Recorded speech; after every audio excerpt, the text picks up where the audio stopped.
Hi అండి, అందరికీ నమస్కారం. ఈరోజు మనం ఎంతో ఈజీగా చేసుకునే పచ్చిపులుసు చేసుకుందాం. ఇంట్లో కూరగాయలు ఏమి లేనప్పుడు 10 నిమిషాల్లో అప్పటికప్పుడు చేసుకోవచ్చండి.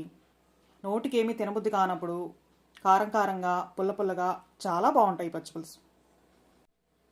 పచ్చిపులుసు చేసుకోవడానికి ముందుగా స్టవ్ ఆన్ చేసి గిన్నె పెట్టుకుని 1 స్పూన్ ఆయిల్ వేసి 4 ఎండుమిర్చిని వేయించుకుంటున్నాను. ఈ ఎండుమిర్చికి బదులు పచ్చిమిర్చి కూడా వేసుకోవచ్చు. 1 స్పూన్ జీలకర్ర, కరివేపాకు కూడా వేసి బాగా వేయించి స్టవ్ ఆఫ్ చేసి చల్లారే వరకు పక్కన పెట్టుకుందాం. మా నానమ్మ వాళ్ళైతే ఈ ఎండుమిర్చిని ఇలా ఆయిల్లో వేయించకుండా కట్టెల పొయ్యి మీద బొగ్గుల మీద పెట్టి ఎండుమిర్చిని కాల్చేవాళ్ళు. ఇప్పుడు ఒక అరనిమ్మ చెక్క అంత చింతపండుని ఒక అరగంట ముందుగా నీళ్ళల్లో వేసి నానబెట్టుకున్నాను.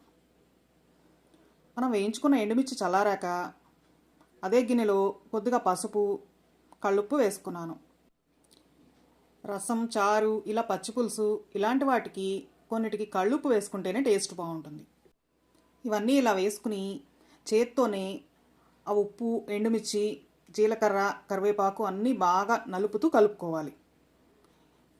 మిక్సీలో వేసుకోకూడదండి. చేత్తో ఇలా చేయడం కష్టం, చేతికి కారం అవుతుంది అనిపిస్తే రోట్లో వేసి లైట్గా దంచుకుంటే సరిపోతుంది. కానీ ఇలా మనం ఇలా చేత్తో కలుపుతుంటే ఆ జీలకర్ర, కరివేపాకు ఫ్లేవర్ భలే ఉంటుందండి. 1 కప్పు ఉల్లిపాయ ముక్కలు, కొద్దిగా కొత్తిమీర, 4 స్పూన్లు బెల్లం వేసుకున్నాను. బెల్లం అనేది ఆప్షనల్ అండి, కొంతమందికి నచ్చుతుంది, కొంతమందికి నచ్చదు. ఇలా ఇవన్నీ వేసుకుని చేత్తో మళ్ళీ అంతా బాగా కలుపుతుంటే ఆ కల్లుప్పు, బెల్లం అంతా కరిగి ఉల్లిపాయలు ఈ ఫ్లేవర్స్ అన్నీ పచ్చిపులుసుకు బాగా పడతాయి. ఇలా కలపడంలోనే పచ్చిపులుసు టేస్ట్ చాలా బాగుంటుంది. ఇలా కలుపుకున్నాక మనం ముందుగా నానబెట్టి ఉంచిన చింతపండులో ఒక 3/4 లీటర్ వరకు నీళ్లు పోసి పల్చగా ఇలా చింతపండు రసం తీసుకుని దీంట్లో వేసుకోవాలి. ఒకసారి ఇలా కలుపుకుని ఉప్పు, కారం, పులుపు ఏదైనా సరిపోకపోతే అడ్జస్ట్ చేసుకోవచ్చు. మన పులుపుకు తగ్గట్టుగా వాటర్ పోసుకుని పైనుంచి ఇంకొన్ని ఆనియన్స్, కొత్తిమీర వేసుకుంటే పచ్చిపులుసు రెడీ. చాలా టేస్టీగా ఉంటుందండి. వంట చేసే టైం లేనప్పుడు, ఇంట్లో కూరగాయలు లేనప్పుడు ఈజీగా 10 నిమిషాల్లో ఇలా పచ్చిపులుసు చేసుకుని ఆమ్లెట్ వేసుకుంటే ఆ రోజుకి అయిపోతుందండి. పైగా సమ్మర్లో ఈ పచ్చిపులుసు చలవంటారు.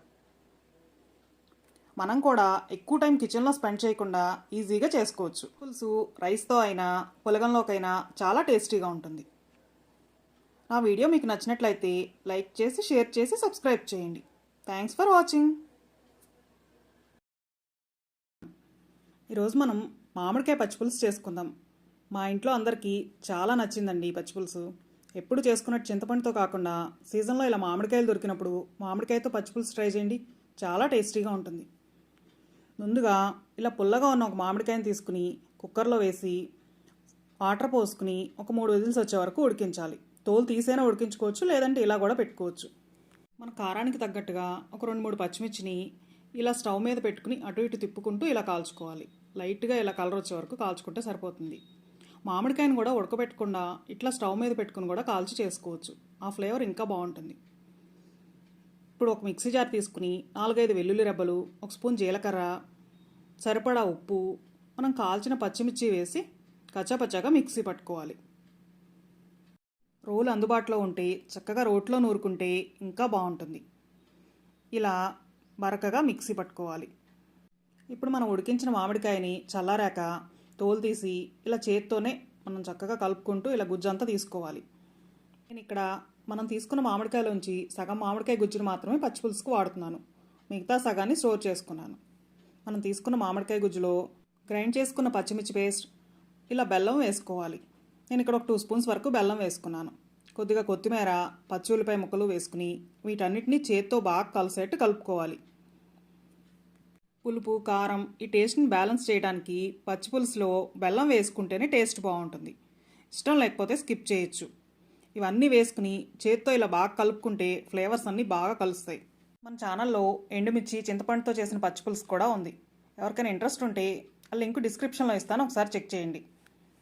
ఇవన్నీ బాగా కలుపుకుని సరిపడా వాటర్ పోసుకుని కలుపుకోవాలి. ఈ టైంలో ఉప్పు కానీ పులుపు, కారం ఏం కావాలన్నా అడ్జస్ట్ చేసుకోవచ్చు. ఇప్పుడు ఈ పచ్చిపులుసుకు తాలింపు కోసం ఒక బాండి పెట్టుకుని 2 స్పూన్స్ ఆయిల్ వేసుకుని ఎండుమిర్చి జీలకర్ర ఆవాలు ఇంగువ వేసుకుని కరివేపాకు కూడా వేసుకుని ఈ తాలింపుని పచ్చిపులుసులో వేసుకుంటే మామిడికాయ పచ్చిపులుసు రెడీ. తాలింపు వేసుకోపోయినా కూడా ఈ పచ్చిపులుసు చాలా టేస్టీగా ఉంటుంది. ఈ పచ్చిపులుసు కాంబినేషన్గా ఆలూ ఫ్రై చేసుకుంటే చాలా టేస్టీగా ఉంటుంది. లేదంటే ఒక ఆమ్లెట్ వేసుకుని ఈ పచ్చిపులుసు చేసుకుంటే ఆ పూటకి ఈజీగా అయిపోతుంది. నోటికి ఏమీ తినబుద్ధి కానప్పుడు కారం కారంగా పుల్ల పుల్లగా భలే టేస్టీగా ఉంటుందండి. ఇంట్లో కూరగాయలు ఏం లేనప్పుడు మనం జర్నీ చేసి వచ్చినప్పుడు ఈజీగా అప్పటికప్పుడు 10 నిమిషాల్లో చేసేసుకోవచ్చండి. మా ఇంట్లో అందరికీ నచ్చిన ఈ మామిడికాయ పచ్చిపులుసు తప్పకుండా ట్రై చేసి మీకెలా వచ్చిందో కామెంట్స్లో చెప్పండి.